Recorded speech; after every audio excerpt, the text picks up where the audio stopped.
Okay, welcome everybody. My name is Lisa Manister, and I am the co-founder and president of the CACNA1A Foundation. I am the mom of a 25-year-old daughter, Emily, who received a diagnosis of a CACNA1A variant in 2018 after a very long diagnostic journey. Through the power of social media, I connected with other parents of children with CACNA1A. Realizing the lack of information, treatments, and knowledge about this disease within the medical community, we launched the CACNA1A Foundation almost 3 years ago. I can't believe it. I like to think of the forming of the foundation as a purposeful odyssey. We are on a journey to find new therapeutics and one day a cure for our kids. We are focused on doing this by building a collaborative network of patients, families, clinicians, and scientists, all working together to raise awareness and accelerate the diagnosis and treatment of our disease. But most importantly, as a parent-led group, no, we are driven by a sense of urgency to drive treatment forward. It is at the forefront of everything we do. But you can't cure a disease without patient data. In other words, to accelerate the path towards therapies, we need to gather the precise data that end users like the FDA and pharma need, and much of that information comes from natural history studies. Natural history studies are the best way to understand rare diseases, as they provide information on the hallmarks of the disease and how they progress over time, while unfolding patterns and symptoms that might otherwise go unnoticed. In fact, the Foundation's very first initiative was to develop a natural history study, which we did in collaboration with Dr. Wendy Chung, a renowned geneticist at Columbia University. As you may know, and I hope you do, we are also part of the RareX data collection program, which looks cross-categorically at rare diseases. But now, the reason you're here today is to learn about Ciitizen, a next-generation natural history study. We are thrilled to be able to offer Ciitizen to our patients and families. Ciitizen does not take the place of our other programs, but complements them, and in the process offers us as caregivers a bonus, easy access to our children's records. I'm excited for you to all learn about what Ciitizen can offer us, so I'm going to pass it on to Sunitha Malapati, our vice president, who is then going to introduce the Ciitizen team. Thank you, Lisa, and thank you all for joining us. We really are so thrilled to have officially joined the Rare Patient Network, which is powered by Invitae's Ciitizen platform. And we are so excited to kick off enrollment for our CACNA1A community with this webinar during, of all months, Rare Disease Awareness Month. Today, as Lisa mentioned, we're joined by Virginie McNamara, who leads advocacy partnerships for neurological and rare diseases at Invitae. She's also the director of patient engagement at the SYNGAP Research Fund, and perhaps most importantly, she's a rare mom too, so she gets this life. Her son Ty was diagnosed with a SYNGAP variant, and she has seen firsthand the power of Ciitizen data to accelerate research towards treatments for the SYNGAP community. We also have Mikkel Bunch with us today from Invitae's patient support team to help with any questions that you may have about this platform. I'm going to hand it over to Virginie to give us an overview of the platform, how to enroll, the benefits of joining, and why it is so important to get as many of our CACNA1A families as we can to enroll. If you have any questions during the presentation, feel free to put them in the chat or ask them at the end of Virginie's presentation, and we will leave time to answer everyone's questions today. Thank you again for being here with us, and thank you to the Invitae Ciitizen team for doing this presentation for us. Thank you. We're excited to be here. Thanks for the introduction. You did like half of my presentation already, explaining the importance of data. As you guys mentioned, I'm also a rare mom, and we started the journey same as your mission. Is like we don't have time to mess around, right? We need to find treatment and cure for our kids ASAP. But it takes time, obviously, and so we were as a foundation. I have my SYNGAP mom hat right now on. We were trying to find solutions. What are the tools that we can provide for a community to gather as much data, but not making it such a burden on families? Because you probably, like me, there's a lot that we are asked to do, right? Well, we have to take care of very complex kids, and then at the same time we have to fill out surveys and participate in this study and fundraise, and so that it's a lot. There's a lot going on. All of those are very important. It's critical for the family, to help grow the foundation, advance research. But we were looking for something that was low lift for families, but would have a big impact on research. And through our research, we found Ciitizen and joined the platform. We launched it for our community. Within 48 hours, we recruited 50 patients, which was incredible. And I say that not to brag, well, to brag a little bit, but to really also explain how important it is to show that you are able to recruit and you have an engaged community. It's very important to send that signal to researchers in pharma to say that if they have a treatment, if they have a clinical trial, you got to show up. And so that's why I explain that. I usually brag a little bit about those 48 hours and 50 patients in it, but we love the platform, we love the experience, and more importantly, we got a lot of feedback from families on how useful the platform was for them in their day-to-day life. And that was important, because we always think about research down the road eventually in a few years, but we don't have a lot of help now. And so that's what I was passionate about Ciitizen, and finally joined the team. And Ciitizen is now part of Invitae. I don't know if you guys are all familiar with Invitae. Some of you might have gotten genetic testing from Invitae. So we're a genetic testing company. And by acquiring Ciitizen, the goal was to really accelerate research and put the patient at the center of that effort. And by being able to understand the genetic information and the phenotype, so what is that? What does the disease look like? And that's what Ciitizen is able to do. So let me share my screen, because you're probably tired already of me just rambling. Let me do this. So Ciitizen is a natural history, digital natural history study platform. So what it does is we collect the medical records, and we get all the data out of existing medical records, and then organize those records. And I'll show you what that looks like. When we first launched Ciitizen, we were able to only take a few groups. So SYNGAP was one of the first groups on the platform. And like Lisa mentioned, several other groups were really excited to join, but we didn't have capacity. And now we were able to increase capacity and open up to more group and more rare disease. And so that's why you guys are now able to join what we call the Rare Patient Network. So what are we doing at Ciitizen? What is it? So first, it's a natural history study. So as Lisa mentioned, the natural history study, it takes data over time and looks at understanding how does the disease progress over time? How does it impact patients? And it helps researchers find endpoints. Endpoints are, what are we going to measure if we go to clinical trials? And that's very important as you get ready for clinical trials, is trying to understand what can we measure that is going to put us in a successful place for a clinical trial. The worst thing you want to do is get into clinical trials and have the wrong endpoint, so you're not measuring the right thing and the trial fails. So that's why it's very important to understand the disease, how it affects everyone, and then how it evolves over time. And that's what we do at Ciitizen. But the traditional natural history studies are usually in person. So families will travel to a center and go through a bunch of tests, collect the data, researchers will collect data, and then you have to go back every 6 months or every year to collect the data. So if you were to start a traditional natural history study today, it would take at least 5 years to get enough data on patients to understand the progression of the disease.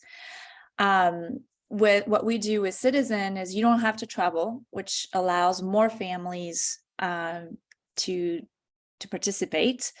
As I forgot your name, Chrissy, you were mentioning it was painful to travel to CHOP. That's what we're trying to avoid. Traveling with our kids can be challenging. And so it's all digital. There's no visit required. And we are getting the data from your existing visits. So you're all going to see your neurologist and your specialists. and we're getting those medical records and extracting the data from there. You're already getting EEGs, right? You're already getting all those things done by your current providers. There's not necessarily a need to do that one more time when we can access that information already. I remember one of my not bad experience, but we traveled with my son to Baltimore. I'm in Indianapolis. We traveled to Baltimore for a study.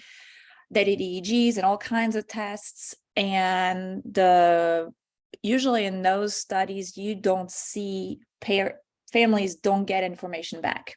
You don't know what they found. You don't know anything. You don't get those records, nothing. And the doctor called me and said, the EEG is not good. You should go back to your neurologist or child neurologist and do another EEG so that they can see it and then tweak treatment.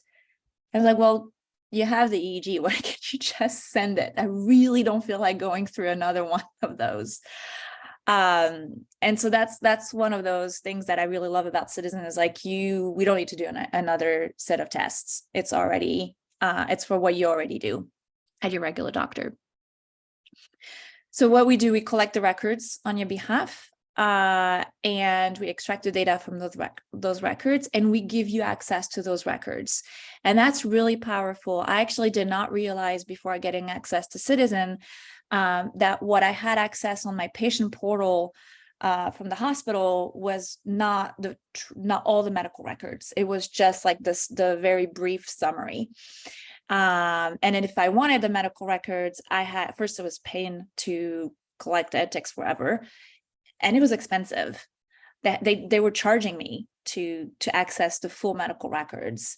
But with Ciitizen, we collect that on your behalf, and you have access to it. And I'll show you what that looks like.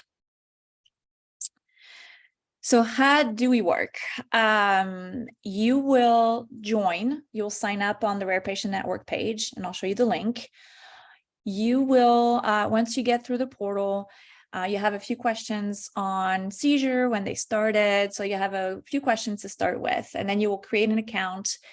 You will be asked to list all the providers that you are seeing. And those are mainly focused on the specialists.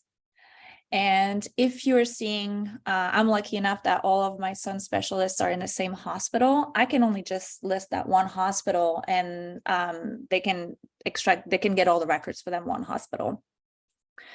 So you'll list all the providers, including your, if you know, the genetic lab, the lab that did your genetic report or genetic test. You can list that so we can get the genetic report for you.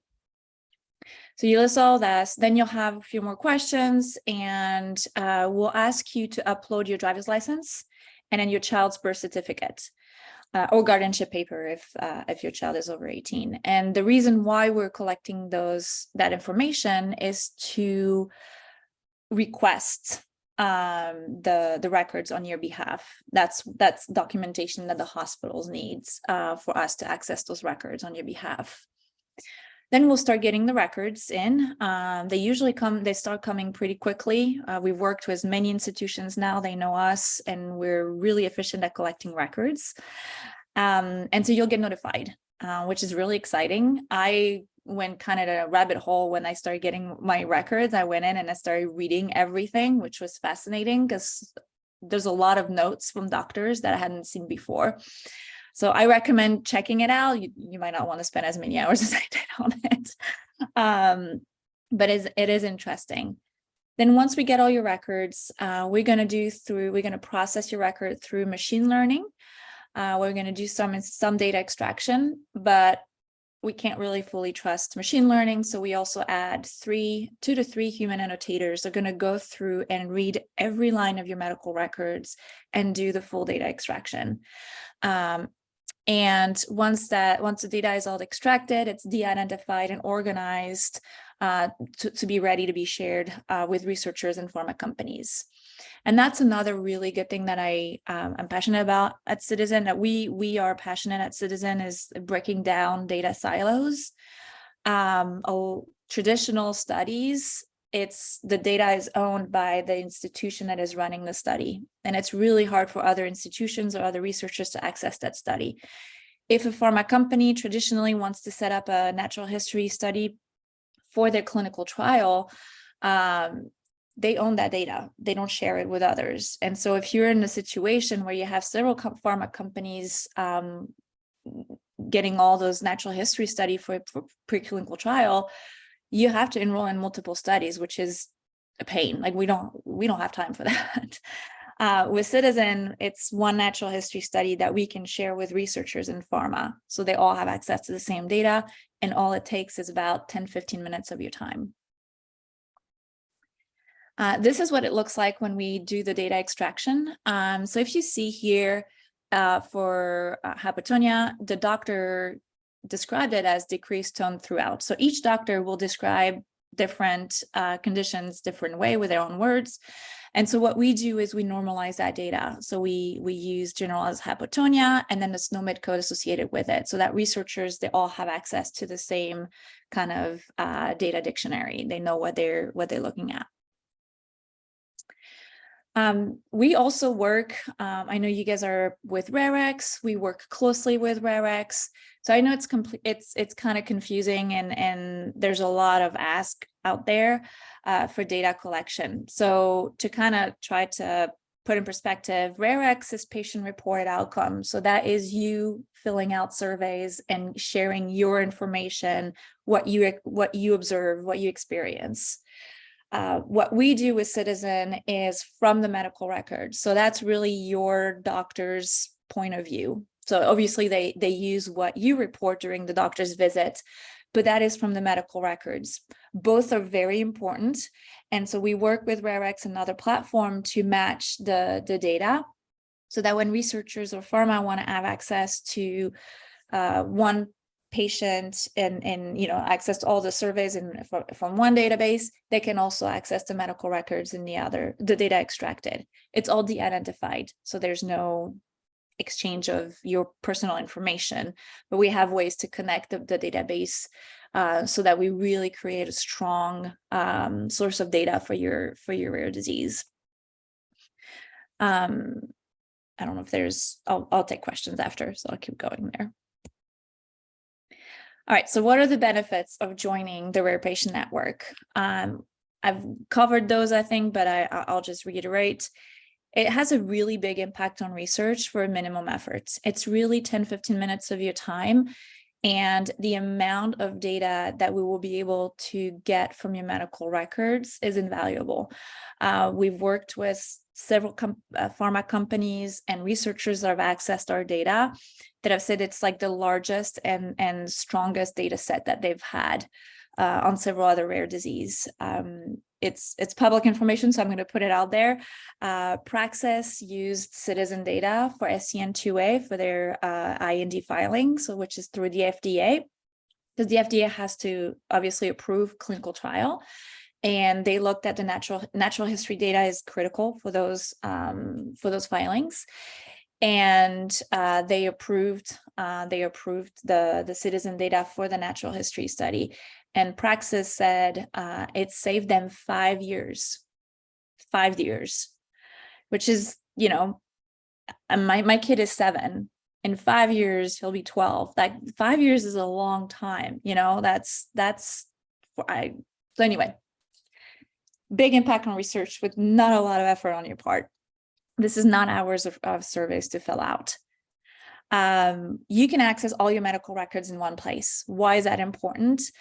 You get control. Number one, you can have a better understanding of what the doctor sees, what they write, because they're not always sharing those things with you.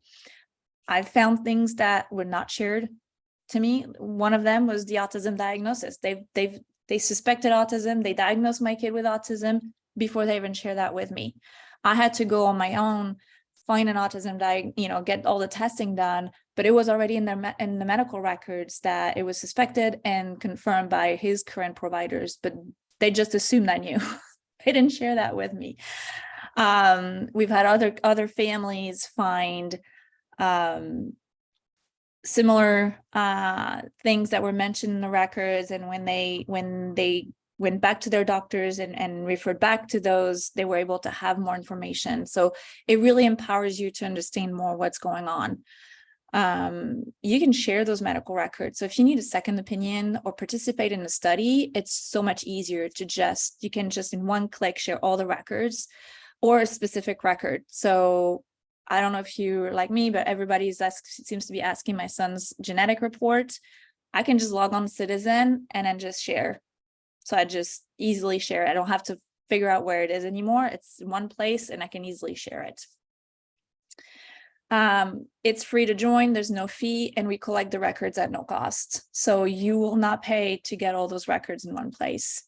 And the final thing that I want to make sure it's clear is that hospitals don't have to keep those records after 10 years. So those records, which has a huge amount of data and very valuable, can be destroyed by hospitals. They don't have to keep it. So it's important to start joining platforms like this, and then you get your records, and then you get, you can put in requests to refresh records and get new batches of records as you see your doctors, so that you have access to them. You can download, share, but it's yours to keep. They're not going to get destroyed. All right, so this is, I'm actually going to show the live version of this. Let me see what else. Okay. This is what a dashboard will look like. So you can share your records, request more, upload documents. So if there are some things that you want to use, your already records that you have, you can upload them. If your child is 25 years old, you might have records that we might not be able to get our hands on because of hospitals. Maybe they didn't keep it. So if you see some gaps, you can upload those documents. I have uploaded my son's autism evaluation, before he came through I just use it also as like a central place to keep everything. It's not the original intent of Ciitizen. That's how I use it. Some of therapy notes and things like this I upload. It might not necessarily be part of the data extraction, but for me, it's in one place. I know all of this stuff is there. And then here you will have access to all the records, and I'll show you what that looks like in a minute. So what do you need to join? This is the next things. So my recommendation is before you click on that link, have your driver's license ready and have your child's birth certificate or guardianship paper ready. That birth certificate, Michaela is on and she can attest. That's, I think, the biggest pain point. That's the hardest.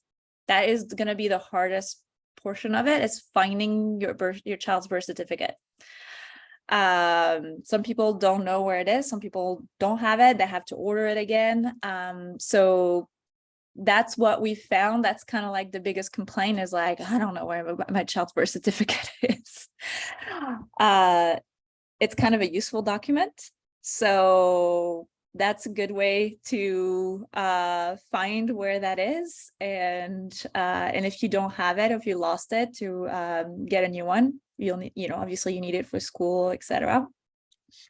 Or guardianship paper. If your child is older, you have to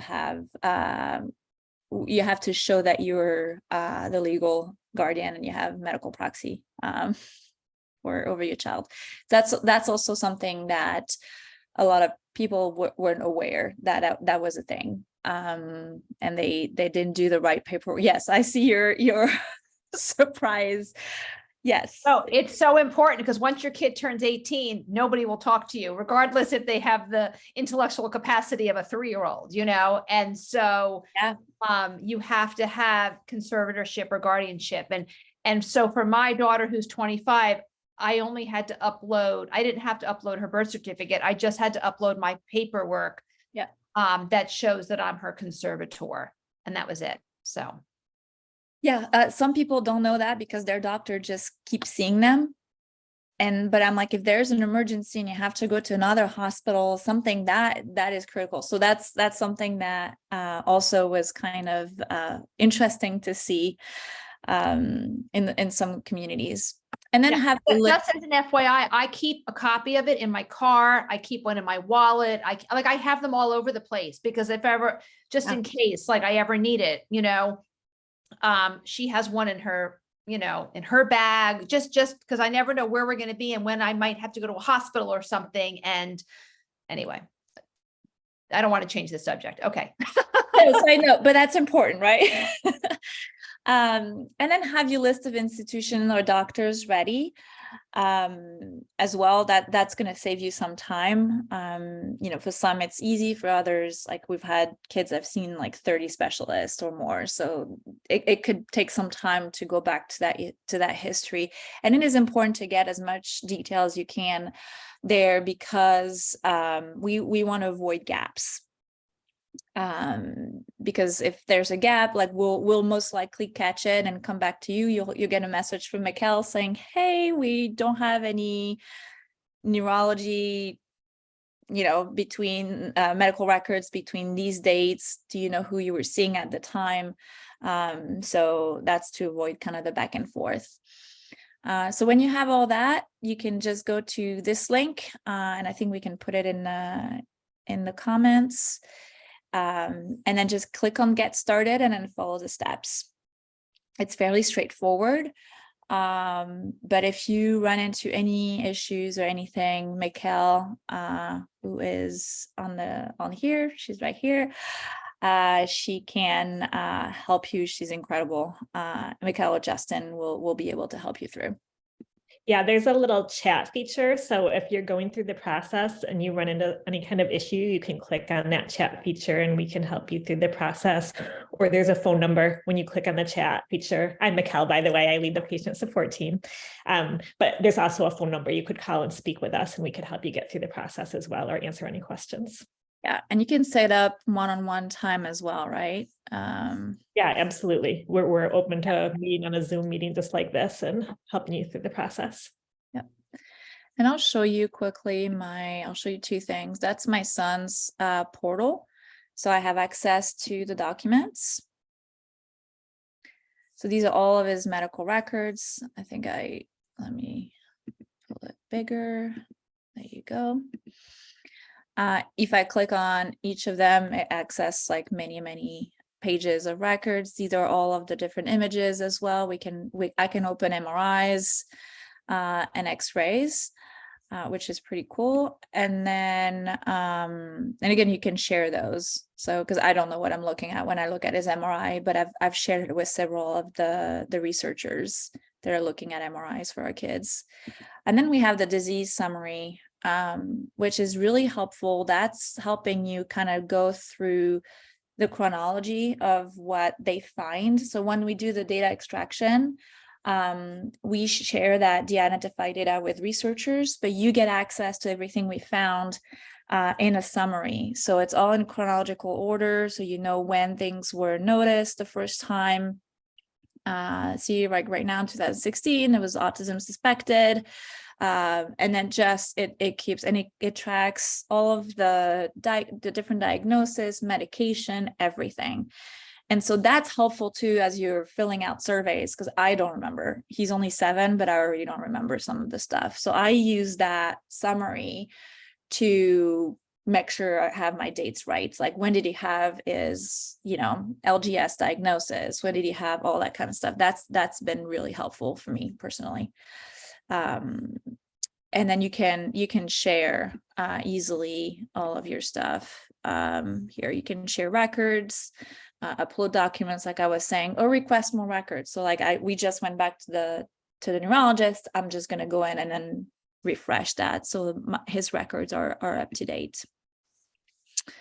And then the last thing I wanted to show you guys is what we share with researchers.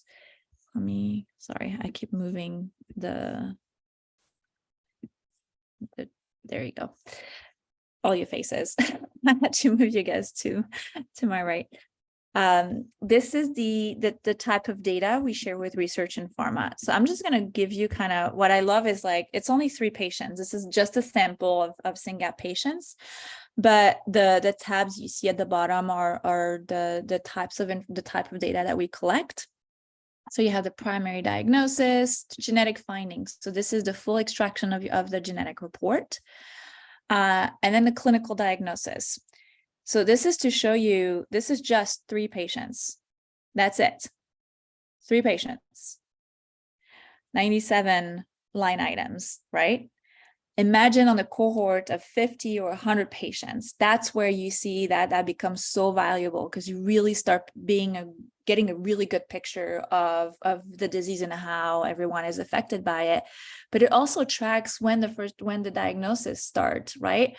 So then we're able to start mapping, okay, when are we seeing seizures? When are the first symptoms appear? So it's really, I get excited by the data. Seizure history, that one is, to be honest, like, you don't call your doctor every time your kid has a seizure. They don't know exactly, like, it's not well reported, I think. It will tell the type of seizure sometime, but not. This is where eventually you'll get a seizure tracker. You'll have to do a seizure diary at some point, but it's still some good information. We have growth parameters, diagnostic procedures, so all of the EEGs and MRIs and all those things that you've done. And that's helping us too, because when we do have a pharma partner that wants to license the data, a lot of them are excited, especially for our neuro conditions. They want to look at the EEG tracings, and they want to understand. They're trying to find biomarkers on those EEGs, right? And so that's helping us identify exactly where you had EEGs, and we can go and get the EEG tracings for those pharma partners. Therapeutics procedures, development. So that's like all the different skills. I'm not going to go in details, but we track medications. So we're able to say what are the most common meds that are being used by the community, which ones have the most side effect. So anyway, we're able to really gather information, and we're not relying on your memory.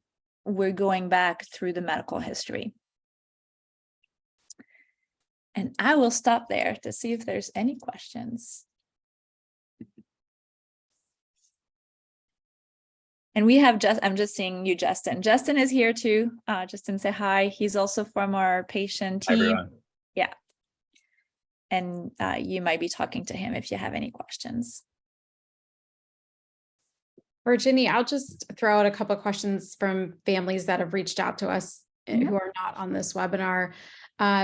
One question, I know it said for international families, can you talk a little bit about how they can participate if they're not receiving care in the United States, and Invitae's plan to be able to upload records from international institutions, if any? Yes. So with rare disease, we understand how important it is to capture as many patients as we can in the community.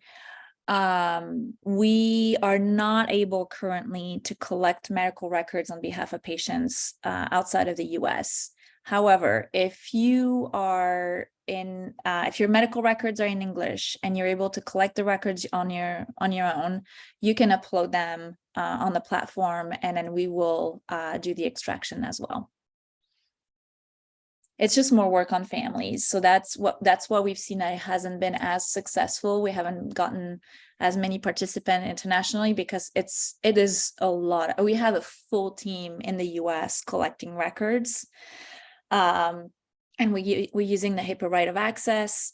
We have Devin, who is a lawyer, who is able to push when institutions are not willing to share the records. So that's putting all of that in families is challenging, but it's been done. We've had, I don't know exactly the numbers, but I would say right now we're probably at 15 to 20 patients across the different cohorts that were able to upload all their records and pass our triage quality standard. Can I ask a question along those lines? If a family lives outside the US, but they've come to the United States to receive treatment, then that's fine, correct? Yeah, we'll be able to collect. Okay. I have a question. They'll just need to add like the reports that are not from the US to really get the full history. I have a question. Yep. Okay.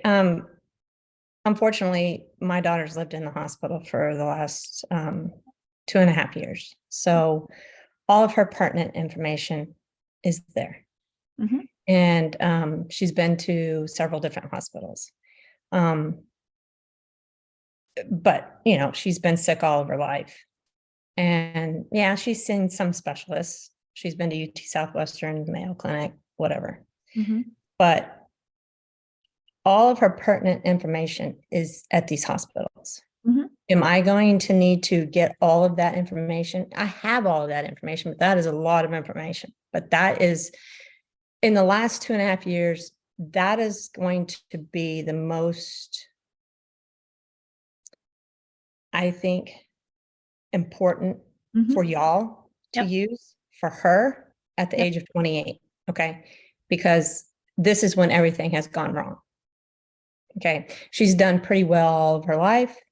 You know, we've had some issues, but this has been the worst. So for y'all, I think that would be the best information. Can I share my screen for 1 second, Virginia? I just want to show everybody. Go something. ahead. So I went into my platform and I started to do this. I only did it last week. But if you look here, you'll see it says Daryl DeVivo completed no records found, and Columbia University no records found. Those were Emily's very first doctors that she saw when she was it was over 10 years ago, and those records are totally gone.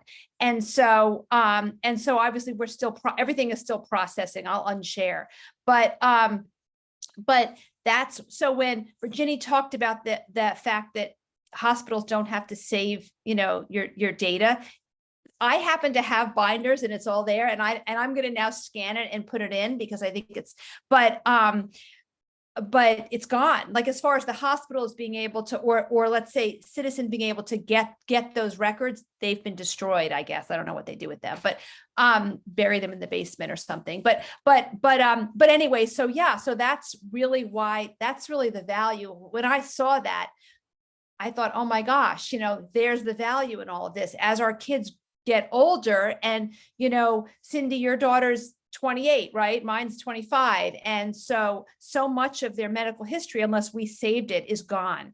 And this is just a really great way to start archiving your kids' medical records, because we don't know, you know, you mentioned you need 5 years of natural history study data. We've only been around for 3, and our natural history study has only been around for 2, you know, so we have a lot of data that we still need to collect over time. And what a great way to do it. And then, of course, as Virginia showed, if you go to a new doctor, they want to see, oh, well, what did the last MRI look like? Or what were your kids' EEGs look like over time? Click, click, click, boom, and you just send it off. So anyway. And Cindy, if she's it's a medical facility, right? Yeah, there are hospitals. Yes. They're a hospital. So they will be able to, you can add them as a provider and we'll be able to collect the records from them. Oh, okay, good.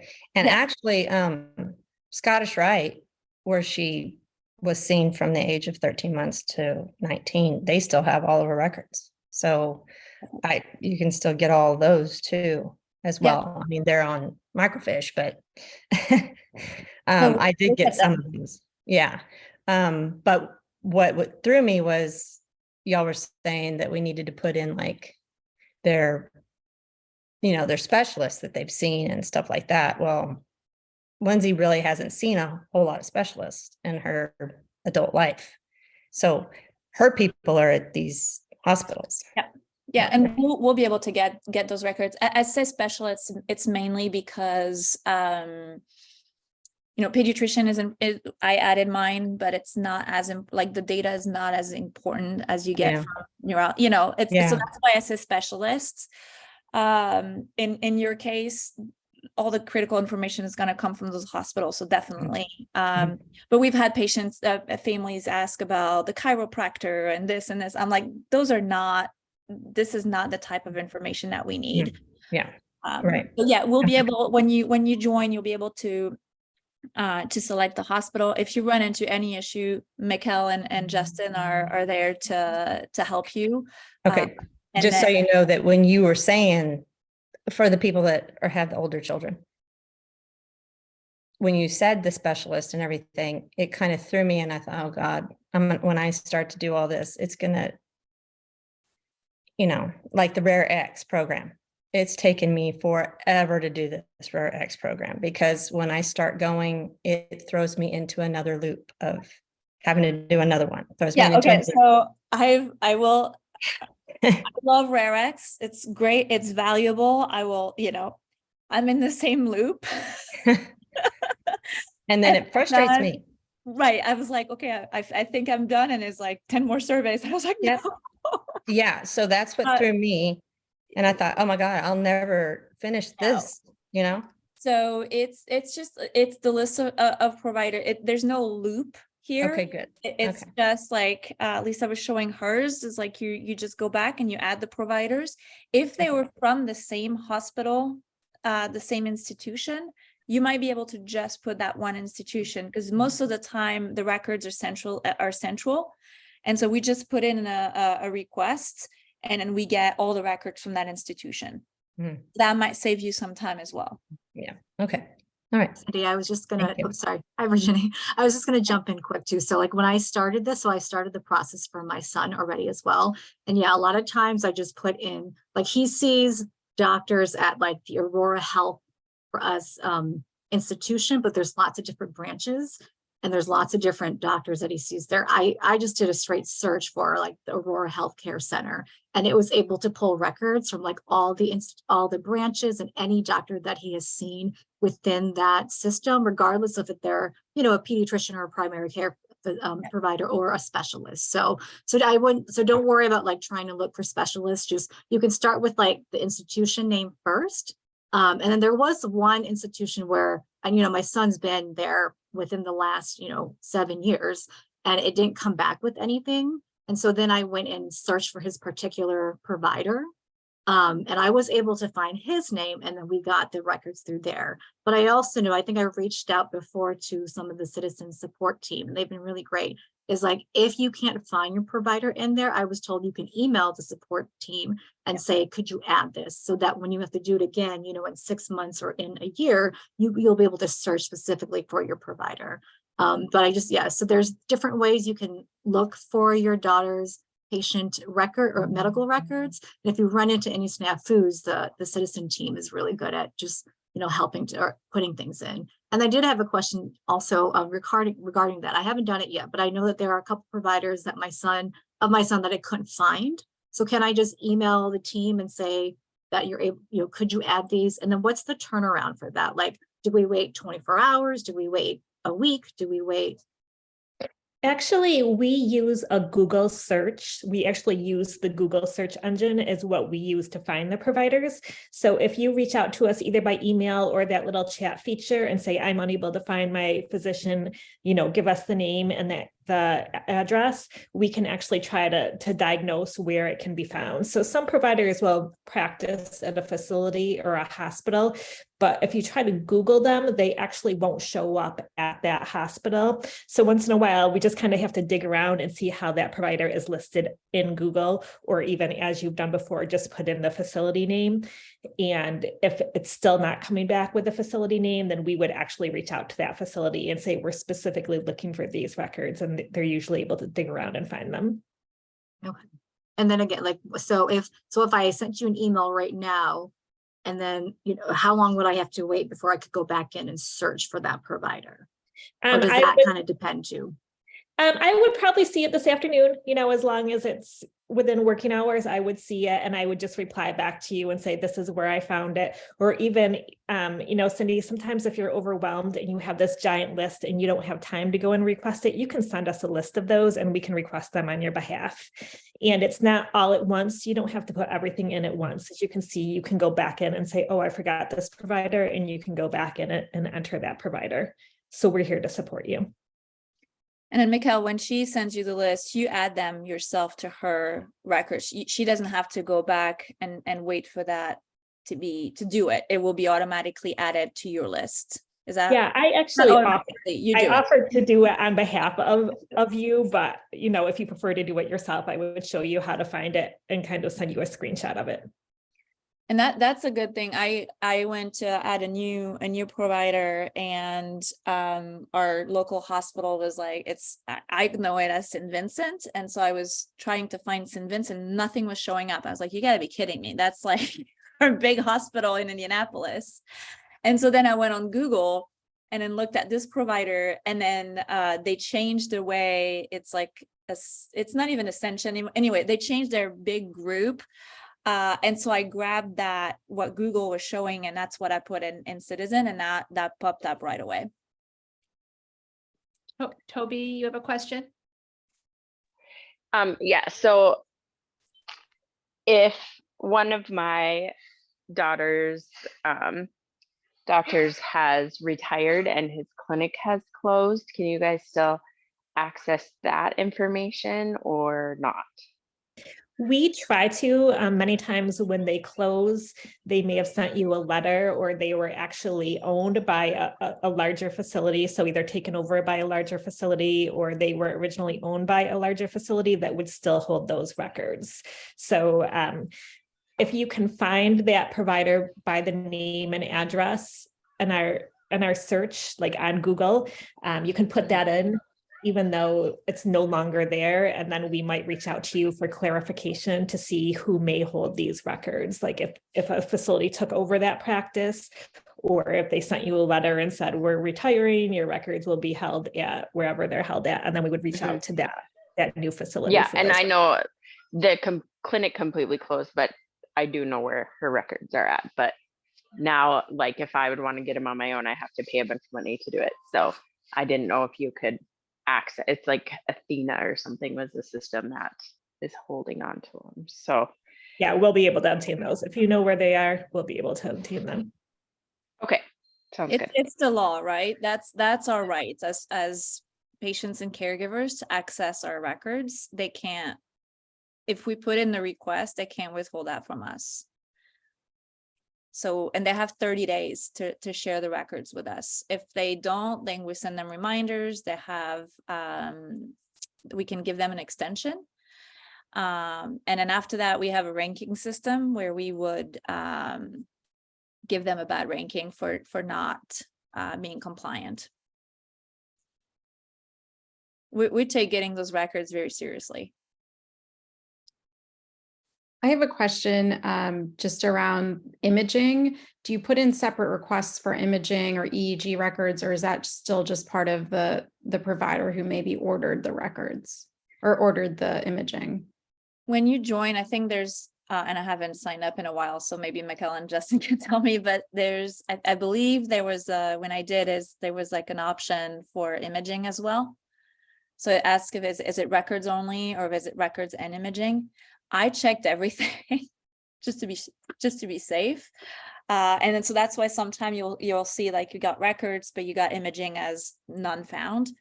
So I don't know, Michaela and Justin, did I get that right, or that yeah, change? so when you originally start the onboarding process, it won't ask you for that first facility. We'll request all of them for that first facility, but as you add additional providers, it will ask you if you want medical records, imaging, or both for each provider you enter. And then can you just talk a little bit about the refresh process, Virginie? So you have an institution that's already there, but you're going back kind of regularly, or at least annually, to that provider. What do we need to do on Ciitizen to make sure those records are added? So you just have to log in, and usually we will work with groups so that you kind of send reminders to the families that to go in and refresh their records. I will say in terms of the data extraction, that depends on who needs the data. So that's one thing that we have that found was interesting, is when I first joined back in 2020, like some of the pharma companies started licensing the SYNGAP data in, 2 years later, for example, last year. And I wanted to make sure that our stuff was extracted, because my last extraction was back from 2021. So it was a year where I saw more doctors and everything. And some pharma, when they get the data, they have enough because you have all kinds of ages, right? So for them, they're looking at it, they're not looking at it per patient, they're looking at the disease overall and how it progressed. So especially in your community, it sounds like you have 25, 28 years old. So they understand what that looks like at that age. You're probably going to have younger kids. They're going to know what that looks like at that age. So they don't necessarily need the full data extraction every year. So the records are going to come in because those are yours. The data extraction, it really depends on who is accessing the data and if they need a refresh or not. And if we have capacity, we will, if we have time, we'll get those records updated and refreshed and extracted as we go. But yeah, that was an interesting point when they were coming back to us and be like, no, we have plenty of data. And I'll just say for our community, we've already had researchers reach out to us, like, tell us when the citizen data will be ready, because we're ready and willing and want to see it and be able to give back these insights to the community too about, what medications people are on, what's the profile or history of seizure onset, et cetera, or how seizures change over time. So just to let you know, we do have a batch of researchers that are really excited about this for our community and really want to dig into the data once we have enough. And that's the key, right? And that's what I'm going to say to all of you is the sooner you join, and then the sooner you get a good size cohort of, like, usually we say 50 is a good number. That's when we can start scheduling the data delivery. And it takes a while because, like I said, the process takes a while. We have to collect the records, make sure all the records are there, that we have enough. Some of we might have big gaps that are not enough. Like we can't, the quality is not going to be enough for us to do the full extraction or to be included in the data delivery. So we do have to have enough patients in.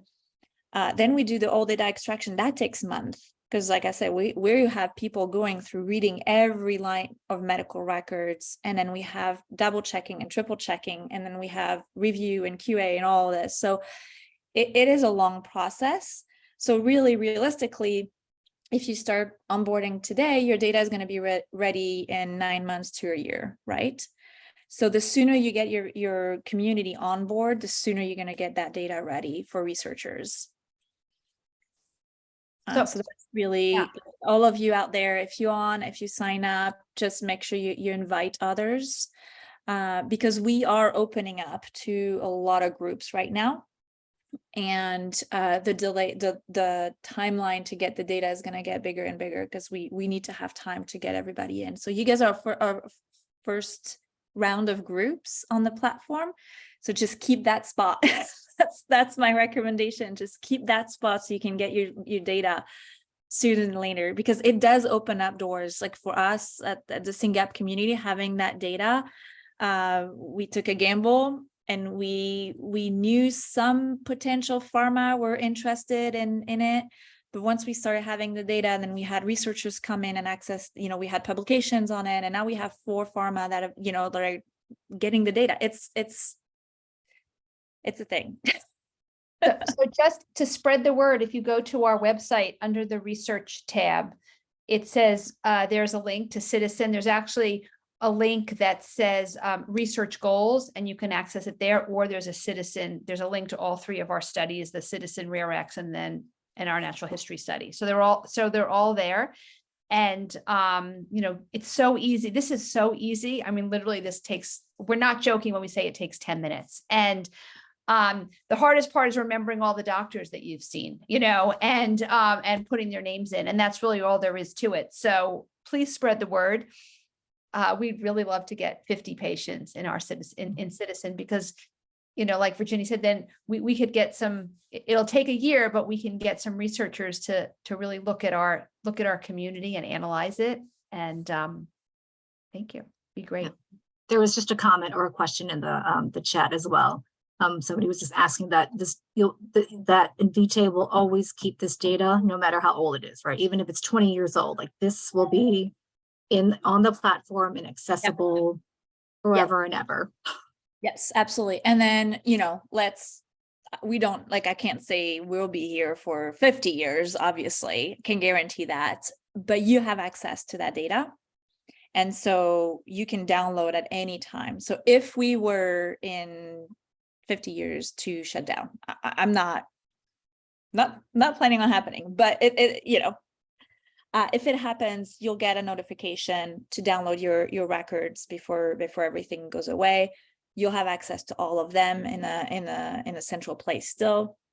And then the data that was shared with researchers, that's not taken away. Once we share it out, it's out there, and most likely the foundation will get access to the extracted data as well, so you can keep sharing it. Yeah. You own your data. Even now, you can go out and download all the records if you want to. We also put frequently asked questions. So if you have a question that comes up, you can always, it might be answered on the website. And if not, the link is there. And I don't know, does anybody else have any other questions? This was really terrific. Thank you so much. We're really excited. Okay. Well, thank you everybody for joining us. Please sign up for Ciitizen. It's, like we say over and over again, it's one of the best things that you can do for your kid, for your family, and for our disease.